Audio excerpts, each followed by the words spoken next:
हाँ तो देखिए इधर, इसी के लिए हम लोगों को जो है रिलेशन निकालना है, जो कल रिलेशन बनाया था n/v - 1/u = n-1/, वो सेम टू सेम रिलेशन जो है कनकेव के लिए भी काम आएगा। सही है?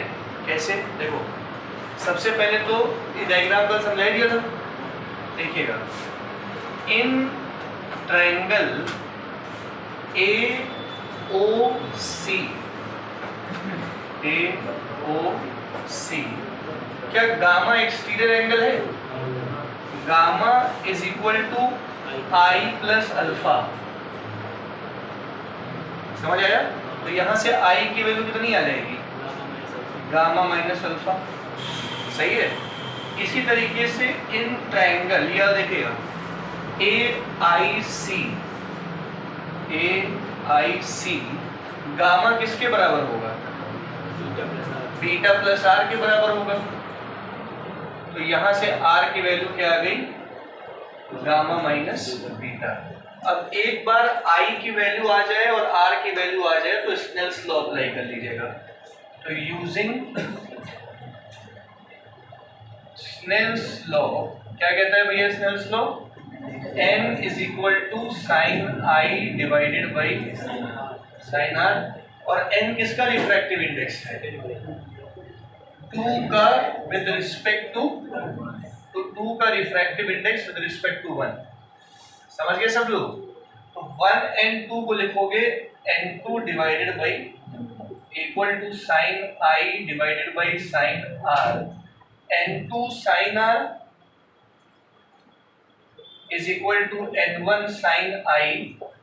और अगर एपर्चर बहुत छोटा है तो ये I और R बहुत स्मॉल होंगे, और I और R छोटे होंगे तो sin I किसके बराबर होगा? I के, sin I को I के बराबर कर दिया और sin R को R के बराबर कर दिया। अब यहाँ जो I और R की वैल्यू है ये दोनों उठा के रख देंगे। सही है? तो n2 R की जगह लिखेंगे गामा माइनस बीटा और I की जगह गामा माइनस अल्फा। यहाँ लिखेंगे गामा माइनस बीटा और यहाँ गामा माइनस अल्फा। कोई समस्या किसी को इसमें? उसी में ब्रैकेट खोल के सेम टू सेम कल की तरह काम कर लिया जाएगा। n2 gamma minus n2 beta equals to n1 gamma minus n1 alpha. Gamma एक तरफ कर लो, n2 गामा माइनस n1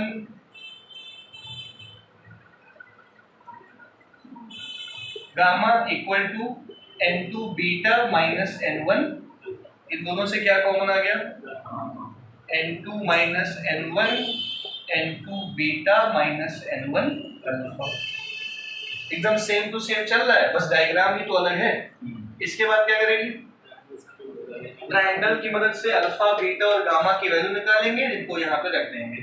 तो tan अल्फा अल्फा के बराबर होगा, tan बीटा बीटा के बराबर होगा, tan गामा गामा के बराबर होगा।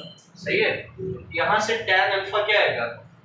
h by minus u perpendicular by base, h by minus u. tan beta किसके बराबर आएगा? h by minus b, h by minus b. और tan गामा किसके बराबर आएगा? h by minus r, h by minus r. अब इस alpha beta और गामा की वैल्यू को उठा के यहाँ यहाँ और यहाँ पुट कर दो, इसी में रख दो। तो गामा की जगह h by minus r n2 minus n1, beta की जगह क्या लिखोगे? h बाई माइनस बी, और n1 अल्फा की जगह h बाई माइनस यू। सही है? ये माइनस और ये माइनस क्या कर दो? काट दो। ये माइनस माइनस माइनस चला जाएगा तो, और h में तो कटेगा, h चला जाएगा। तो यहाँ क्या बचेगा? n2 minus n1 divided by r, n2 by v minus n1 by. देखो सेम टू सेम वही फॉर्मूला बन के आ गया जो कल बन के आया था। और पूरी इक्वेशन किससे डिवाइड कर दोगे, n1 से डिवाइड कर दोगे, तो n2 by n1 हो जाएगा n, n1 by n1 क्या हो जाएगा, n2 by n1 n, n1 by n1 1, तो n minus 1 by r, n by v minus 1 by, एकदम डिट्टो वही चीज हो गई। कहानी सब लोग लिखी लिए होगे घर पे।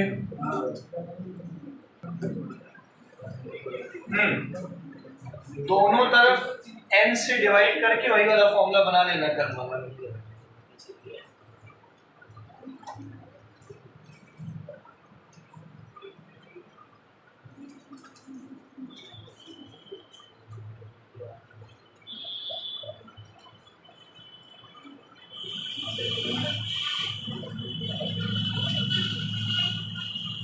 देखिए अब इसी में आपको दो चार बातें बता दें।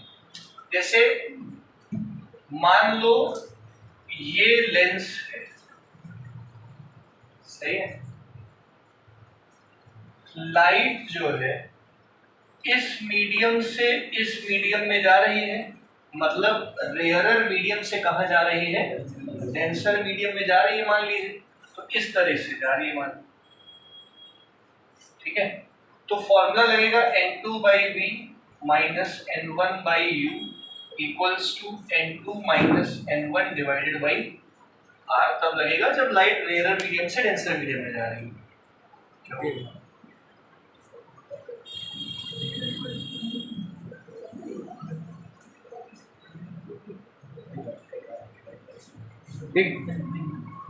अगर अगर उल्टा हो जाए, मान लो ये ग्लास सरफेस है, ग्लास, लाइट अंदर से बाहर जा रही हो, यहाँ पे एक ऑब्जेक्ट रखा हो, तो ये वाला फॉर्मूला, ये सेकेंड मीडियम, ये डेंसर मीडियम, ये कौन सा मीडियम हो गया, रेयर मीडियम, यही फॉर्मूला बन जाएगा n1 by v minus n2 by u equals to n1 minus n2 upon, नहीं समझ पाए, कोई दिक्कत होगी नहीं, लिखना चाहिए।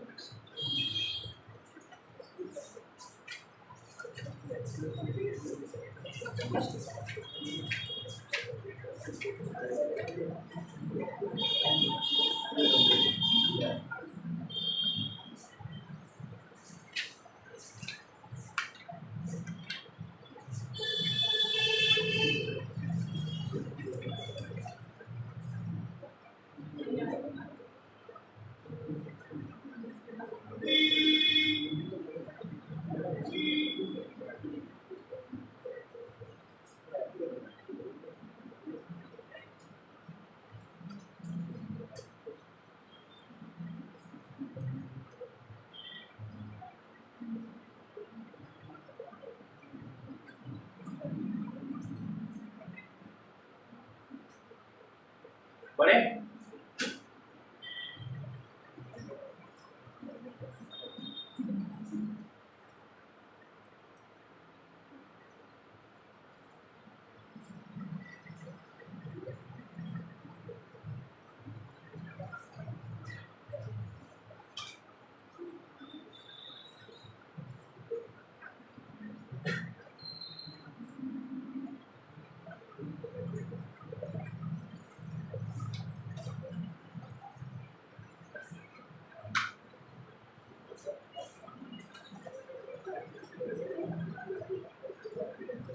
और देखो ध्यान दो, जैसे इस पे न्यूमेरिकल है, a point object is placed at a distance of 60 centimeter from convex spherical surface, एक ऑब्जेक्ट को 60 सेंटीमीटर दूर रखा गया है, तो ये -60 हो जाएगा कॉन्वेक्स स्फेरिकल सरफेस से, जिसका रिफ्रैक्टिव इंडेक्स 1.5 है। The radius of curvature of surface is, convex का रेडियस ऑफ कर्वेचर 25। अब देखो आपको बता दें, देखो कल डायग्राम ये था ऐसा कुछ, तो ये सरफेस कौन सी सरफेस है, कॉन्वेक्स स्फेरिकल सरफेस है, तो इसका जो रेडियस होगा राइट साइड में होगा, पॉजिटिव होगा। कॉन्वेक्स का रेडियस क्या होता है? शेप के हिसाब से देखो ना, इसका शेप उधर की तरफ है तो रेडियस इधर की तरफ होगा। कॉनकेव के हिस्से का ये कॉनकेव होता है, कॉनकेव वाले हिस्से का रेडियस किधर की तरफ होगा, तो ये नेगेटिव आर हो गया। नहीं समझ में आया? तो इसकी फोकल लेंथ भी प्लस होती है, इसकी फोकल लेंथ भी माइनस।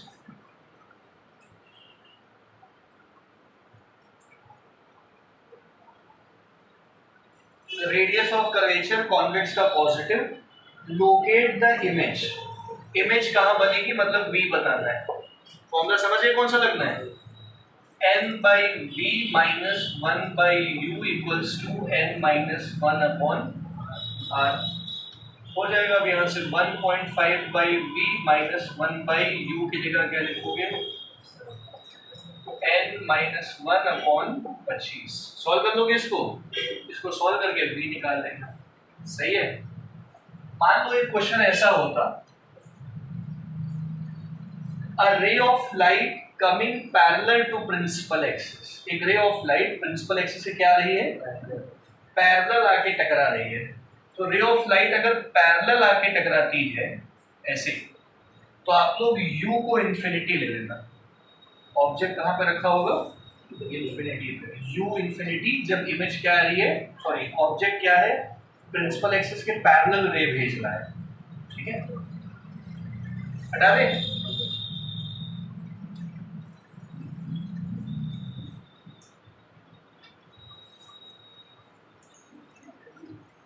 फिर देखिए,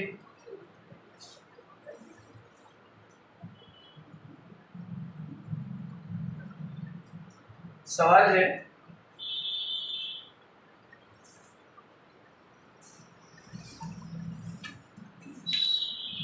अब देखो दोनों भी सवाल। A parallel beam of light, a parallel beam of light strikes a glass sphere। A parallel beam of light strikes a glass sphere of 20 centimeter diameter। A parallel beam of light strikes a glass sphere of 20 centimeter diameter। Where will it get focused? Where will it get focused on the other side of the sphere? Where will it get focused on the other side of the sphere? ठीक है, आइए सवाल समझिएगा। ये एक sphere है, सही है। इस स्फीयर का डायामीटर कितना दिया हुआ है, 20 सेंटीमीटर। इसी को आप प्रिंसिपल एक्सिस मान लो। चलो ठीक है, एक पैरेलल बीम ऑफ लाइट आके इससे टकराती है। ठीक है, तो पहले इस ये वाली जो सरफेस दिख रही है आपको, ये कन्वेक्स है कि कनकेव है, कॉन्वेक्स है। तो इस पॉइंट पे पहले क्या बनाओगे, नॉर्मल बना दो। तो नॉर्मल कहां से पास होएगा, सेंटर ऑफ कर्वेचर। ग्लास का जो रिफ्रैक्टिव इंडेक्स होता है वो होता है 3/2, सही है। और एयर का आप 1 ले सकते हो, तो ये टेक्निकली N2 है और N1 क्या हो गया, 1। Rare medium, denser medium. नहीं समझ में आया? लाइट रेयर से डेंसर की तरफ जाएगी तो नॉर्मल की तरफ क्या हो जाएगी, बेंड हो गई नॉर्मल की तरफ। देखो इस पॉइंट पे देखोगे तो ये कनकेव सरफेस आ गया। इस पॉइंट पर फिर से क्या बनेगा, नॉर्मल बन गया। आया समझ में? अब की लाइट डेंसर मीडियम से कहां जा रही है, तो नॉर्मल से अवे भाग गई, यहां पे बन गई इमेज। नहीं समझ में आया? लेकिन अगर मान लो ये सरफेस ना होता तो ये लाइट कैसे जाती, यहां जाके इमेज बना लेती। नहीं समझ में आया? ये इमेज जो बनी है ये किस सरफेस की वजह से बनी है? इसकी वजह से बनी। और ये जो इमेज बनी है ये तब बनती अगर ये ना होता। तो बात समझ आई? सब लोग समझ गए? अब हमें निकालना क्या है? Where will it get focused on the other side? मतलब ये I कितनी दूरी पे होगा ये बताना है। इस I की पोजीशन बतानी है हम लोग। तो क्या करते हैं, इसको ले लेते हैं A, इसको ले लेते हैं B। सबसे पहले यहाँ पे कितने रिफ्रैक्शन हो रहे हैं? 2। पहले रिफ्रैक्शन पे काम करते हैं। First refraction. पहले रिफ्रैक्शन में आप लोग देख रहे होंगे कि U इनफाइनाइट है, पैरेलल आ रही है। V हम लोग पता कर लेते हैं। रिफ्रैक्टिव इंडेक्स N1 1 है, N2 कितना है? 3/2 है। और रेडियस ऑफ कर्वेचर कितना होगा? इस स्फीयर का डायमीटर 20 है तो रेडियस कितना हो गया? +10 की -10? ये +10 होगा। सुन रहे ना, इस कन्वेक्स की वजह से ये राइट साइड में है इसलिए प्लस हो गया। आया समझ में? दीक्षा नहीं समझ में आया? पक्का? तो इस फॉर्मूले, अब इन चीजों से हम पहले क्या करेंगे? N2/V minus N1/U equals to N2 minus N1 divided by N2 की जगह 3/2/V minus 1/U की जगह equals to N2 minus N1 divided by, यहाँ से B निकल के आएगा तो 3/2V 1/∞ 0, 3/2 minus 1 कितना हो गया? तो ये बन गया अपना 3/2V इक्वल टू 1/20।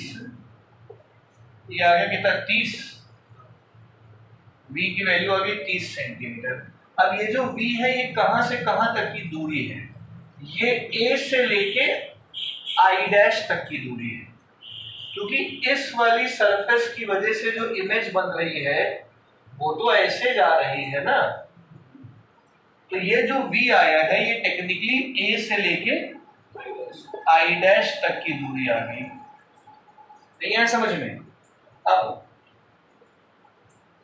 ये जो इमेज बनी है इस वाले सरफेस की वजह से वो इस वाली इमेज के लिए ऑब्जेक्ट का काम करेगी। क्या बोला समझे?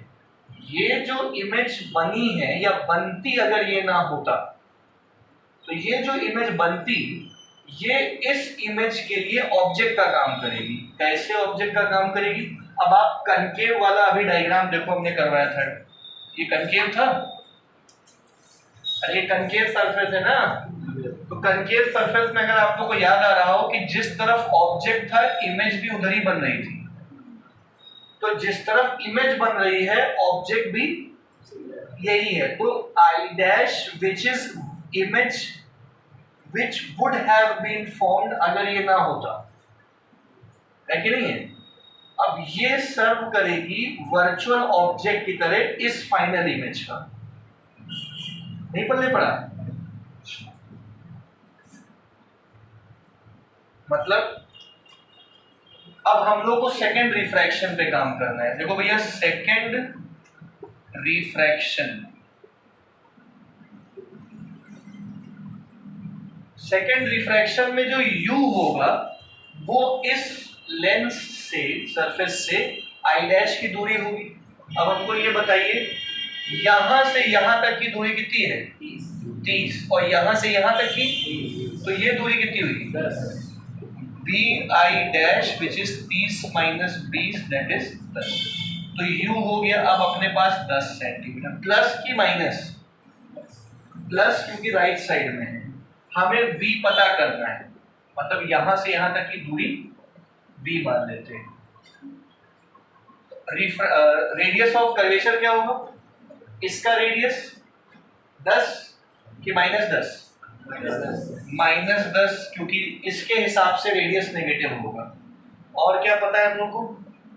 अब लाइट देखो कहां से कहां जा रही है? डेंसर मीडियम से, मतलब यहाँ पे N1 से N2 आई थी और N2 से वो वापस N1 जा रही है, तो फॉर्मूला लगेगा N1 by V minus N2 by U equals to N1 minus N2 upon, ये तो लगेगा।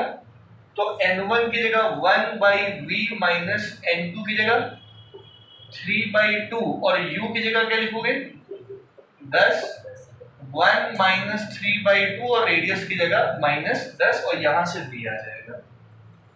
नहीं पल्ले पड़ा, ये V यहां से यहां तक की दूरी है। कभी कभी क्वेश्चन में बोलता है कि जो फाइनल इमेज बन रही है उसके सेंटर से दूरी बताओ, तो ये जितना भी है उसमें 10 जोड़ देना। फिलहाल तो V पूछ रहा है आपको।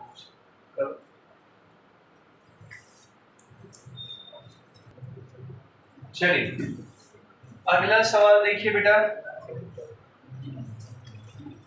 देखिए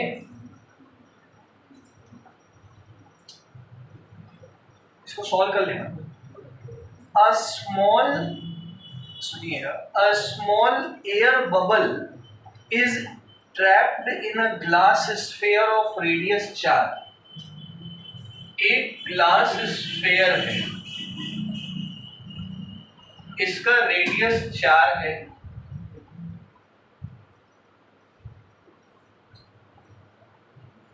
सही है। इसके अंदर जो है एयर बबल ट्रैप हो गया है, अंदर एयर बबल है। At a distance of 1 centimetre from the centre, centre से 1 सेंटीमीटर की दूरी पे यहां पे वो बबल है, समझ गए।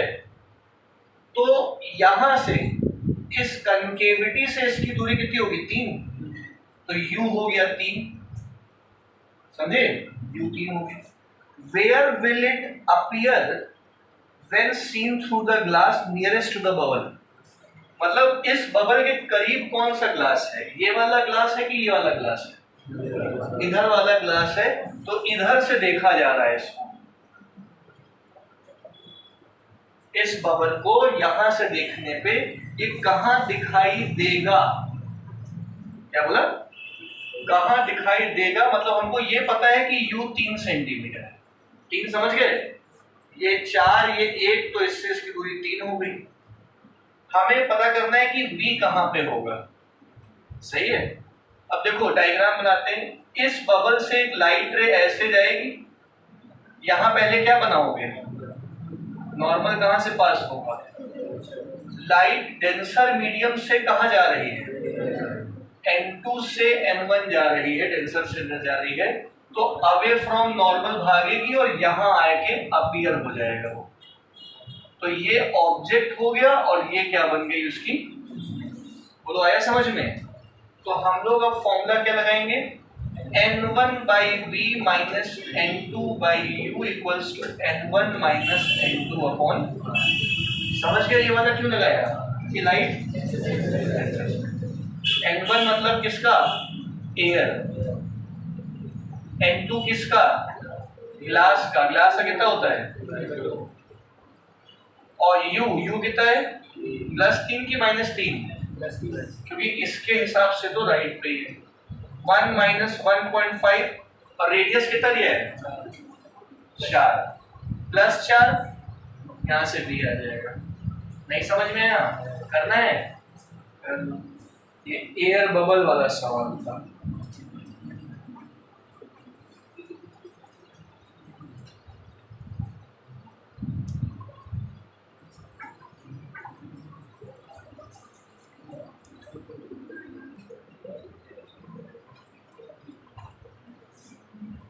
अगला देखो,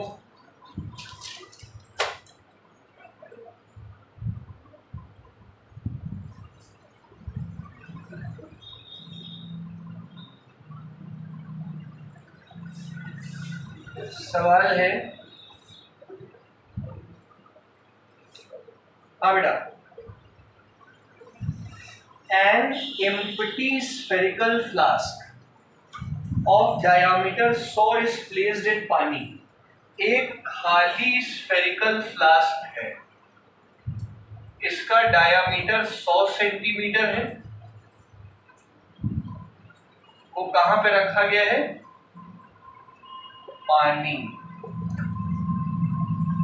में रखा गया है। सही है। इस पानी का रिफ्रैक्टिव इंडेक्स 4/3 है। भाई खाली स्फेरिकल फ्लास्क है। A parallel beam of light strikes the flask. ये आई पैरेलल बीम लाइट, समझ गए? Where will it appear to come from to an observer within the flask? Where will it appear to come from an observer within the flask? और flask के अंदर observer कैसे हो सकता है? नहीं, वो लाइट के उसके हिसाब से बोल रहा है। जब वो लाइट फ्लास्क से बाहर निकलेगी तो कहाँ जाएगी? अच्छा, ये प्रिंसिपल एक्सिस कह दो। अब मान लो कि बेटा इधर देखो, इधर तो भैया ये आई लाइट, इस पॉइंट पे पहले क्या बनाओगे? नॉर्मल बनाओगे। कहाँ से पास होगा? Centre of curvature. सही है। A parallel beam of light strikes the flask, ये टकराई। Where will it appear to come from to an observer within the flask? यार ये खाली है ना, ग्लास का तो बना नहीं है ये, हैं? ग्लास के अंदर का आई से ऑब्जर्वर तो हो जाएगा।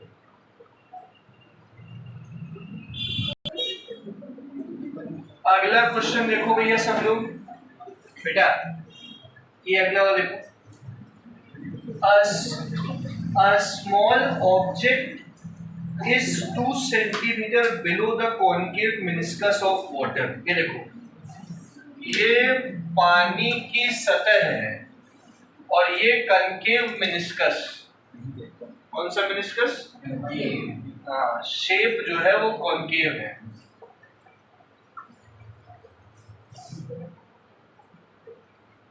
कॉन्वेक्स होता तो ऐसा होता, ठीक है।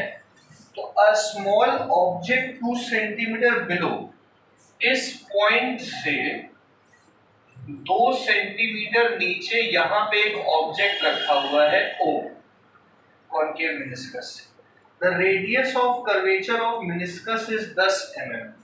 इस मेनिस्कस का जो रेडियस ऑफ कर्वेचर है वो कितना है?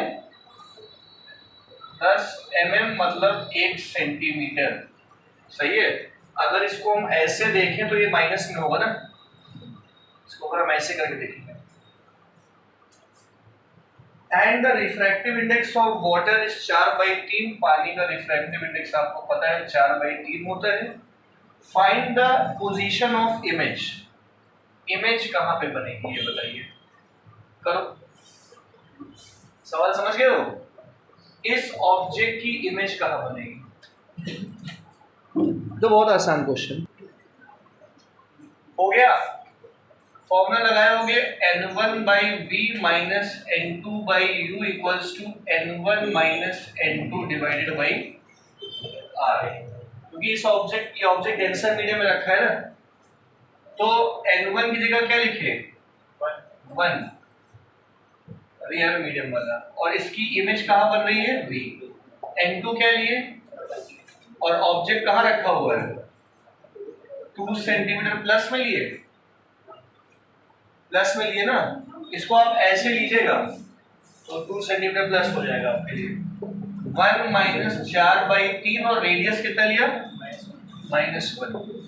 तो 1/v equal to -2/3 equal to -1/3 by -1।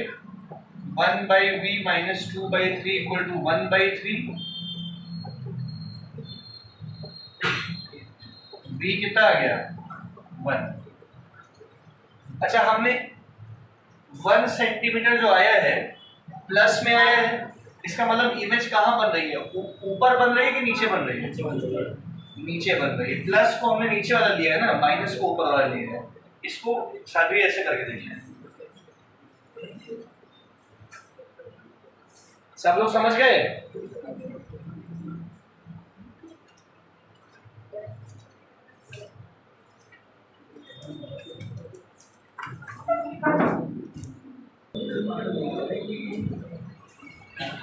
देखिए बेटा लेंस मेकर फॉर्मूला,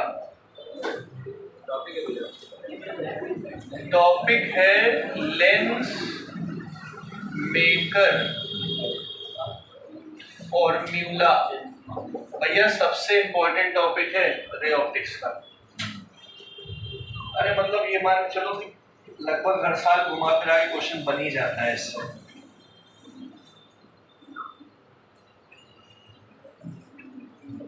ना समझ में आए एक बार घर जाके वीडियो से देख लीजिएगा,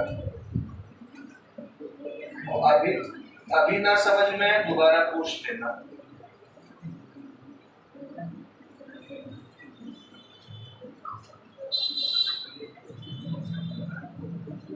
भैया लेंस मेकर फॉर्मूला, लेंस बनाने का फॉर्मूला। सभी लोग इधर ध्यान दीजिए बेटा, इधर इधर नजरे बोर्ड पे। ये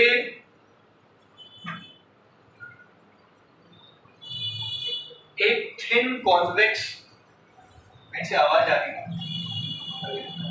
आगे से। देखो शेखर, एक थिन कॉन्वेक्स लेंस है, दिख रहा है सबको? इस थिन कॉन्वेक्स लेंस का जो रिफ्रैक्टिव इंडेक्स है वो क्या ले लिया हमने? N2 ले लिया। और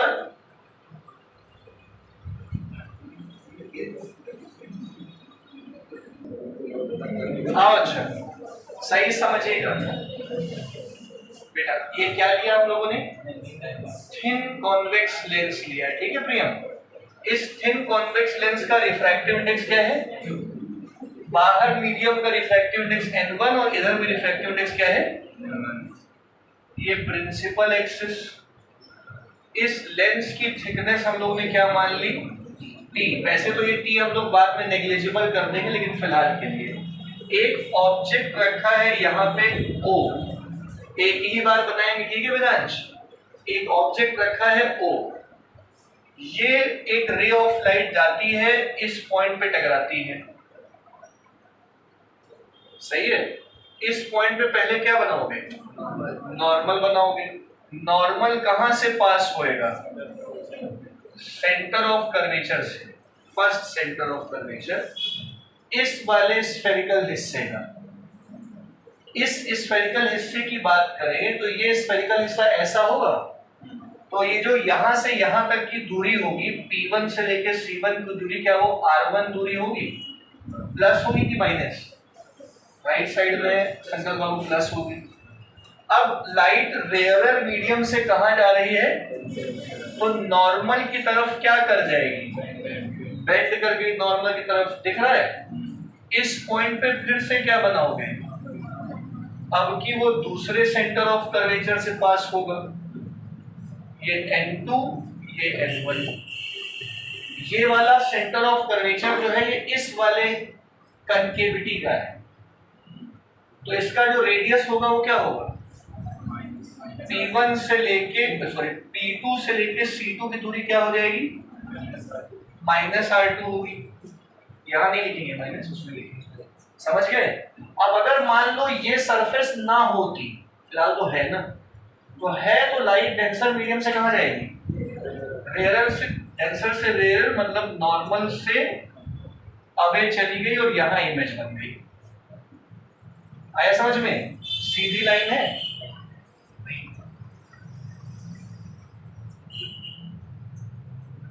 ये नॉर्मल से अवे चली गई, ये बन गई इमेज, फाइनल इमेज। लेकिन अगर सार्थक बाबू ये सरफेस ना होता तो ये जो लाइट यहां से आई है ये कहां चली आती? सीधे जाके यहां इमेज बनाती। तो ये जो इमेज बनी है ये किस सरफेस की रिफ्रैक्शन से बनी है? तो यहां से लेके यहां तक की दूरी को हम लोग बोल देते हैं V। और ये जो इमेज बनी है ये तब बनती अगर ये वाला सरफेस ना होता। क्यों? सही कह रहे हैं? तो इसका मतलब ये जो इमेज बनी है इसकी जो दूरी होगी वो पहली सरफेस से कैलकुलेट होगी, V डैश। डायग्राम समझ में नहीं आया? सबको आगे डायग्राम समझ में? अब इस वाली सरफेस से लेके इस वाली सरफेस से लेके इस इमेज की दूरी v डैश में से क्या माइनस कर दो, तो v डैश माइनस t। बोलो डायग्राम समझ में आ गया। और ऑब्जेक्ट से लेके t1 की दूरी क्या हो गई, फिर से बताएं डायग्राम की समझ में आ गया है, समझ में आ गया है। अब हम लोग कितने रिफ्रैक्शन की बात कर रहे हैं, दो रिफ्रैक्शन की। एक रिफ्रैक्शन है रेयरर से डेंसर और एक रिफ्रैक्शन है, हम लोग को दोनों का कांसेप्ट पता ही है, ठीक है। तो फॉर फर्स्ट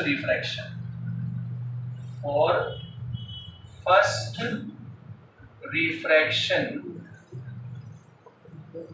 लाइट कहां से कहां जा रही है, n1 से n2, सही है। देखो n2 by v minus n1 by u equals to n2 minus n1 upon r।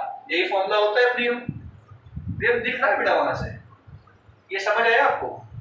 n2 by v dash क्यों कहा, क्योंकि इस सरफेस की वजह से जो इमेज बन रही है वो कहां बन रही है, i डैश पे। n1 by u n2 minus n1 by r1 क्यों बोला, क्योंकि इस वाली सरफेस का रेडियस ऑफ कर्वेचर क्या है, r1 है। नहीं समझ में आया। इसी बात पे अब आते हैं सेकंड रिफ्रैक्शन पे।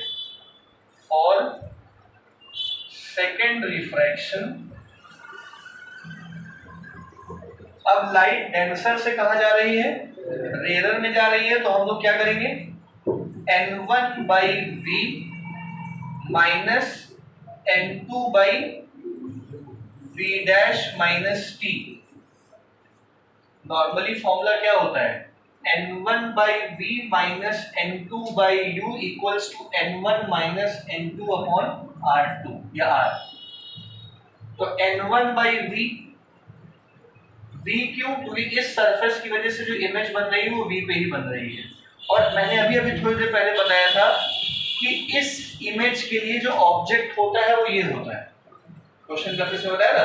तो u की जगह हमने क्या लिखा, v डैश माइनस इस सरफेस से यहाँ की दूरी u हो गई, equals to n1 minus n2 divided by दूसरा रेडियस क्या है, r। माइनस मत ले लेना, क्योंकि ये n1 माइनस n2 ही इसकी वजह से हुआ है, मतलब वो सब चीजें हैं इसके अंदर। यहाँ पे r2 प्लस या माइनस सब पहले से ही उस वहां पे हम लोग कंसीडर कर चुके थे जब इसका डेरिवेशन किया था, याद है। तो अब यहाँ कुछ नहीं साइन का लेना है हम लोग। तो फॉर t वेरी स्मॉल, अगर हम लोग t को क्या कर दें, मतलब फॉर थिन लेंस, याद रखना for thin lens, that is for thin lens t को क्या कर दो, नेग्लेक्ट कर दोगे तो n1 by v minus n2 by v dash equal to n1 minus n2 divided by क्या हो जाएगा, ये सेकेंड इक्वेशन हो गई। ये फर्स्ट इक्वेशन है, फर्स्ट इक्वेशन इस वाले की वजह से था, सेकेंड इक्वेशन इस वाले की वजह से है, दोनों को ऐड कर देंगे तो ये बन जाएगा। नहीं समझ में आया, तो इसको ऐड करेंगे हम। पहले कहानी के लिए जगह छोड़नी होगी 8-10 लाइन, 10 लाइन छोड़ देना। अब देखो ये जो पहली इक्वेशन है और ये जो दूसरी इक्वेशन है इसको ऐड करेंगे, ये हटा रहे हैं। सारा खेला डायग्राम का ही है, घर जाके जो पढ़ाते जाते हैं उसको पढ़ते जाया करो, क्वेश्चन लगा लिया करो, बस और क्या चाहिए। देखो एडिंग 1 and 2, इसको जोड़ो तो क्या आएगा बेटा, n2 by v dash minus n1 by u plus n1 by v minus n2 by v dash. इसके LHS को LHS से जोड़ा, इसके RHS को RHS से जोड़ो, क्या आएगा n2 minus n1 by r1 plus n1 minus n2 by r2। समझ गए। क्या कटा, ये कट गया। यहां बचा n1 by v minus n1 by u, n2 minus n1 by r1, इससे माइनस कॉमन ले लो तो क्या बच जाएगा, n2 minus n1 upon r2, इससे क्या कॉमन आ गया, n1 बचा 1 by v minus 1 by u, इन दोनों से कॉमन आ गया n2 minus 1 by r1 minus 1 by r2। समझ आ रहा है? इसके बाद ये n1 नीचे ले आओ इसके,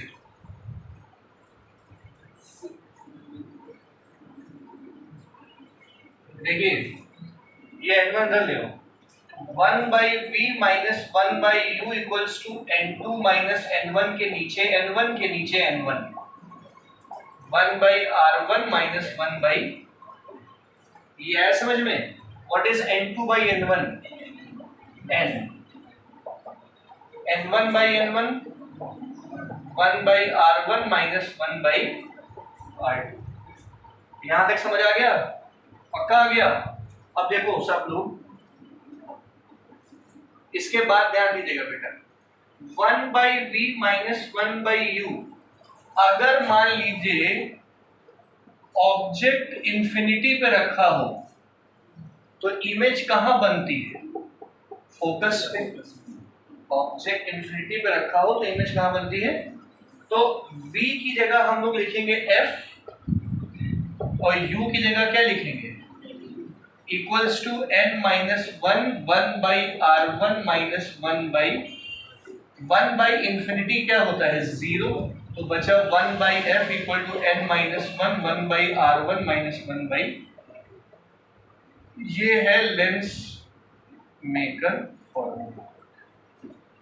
अच्छा, हमने तो एक केस बताया है ना, जब ऑब्जेक्ट इंफिनिटी पे रखा हो तो इमेज फोकस से बनेगी।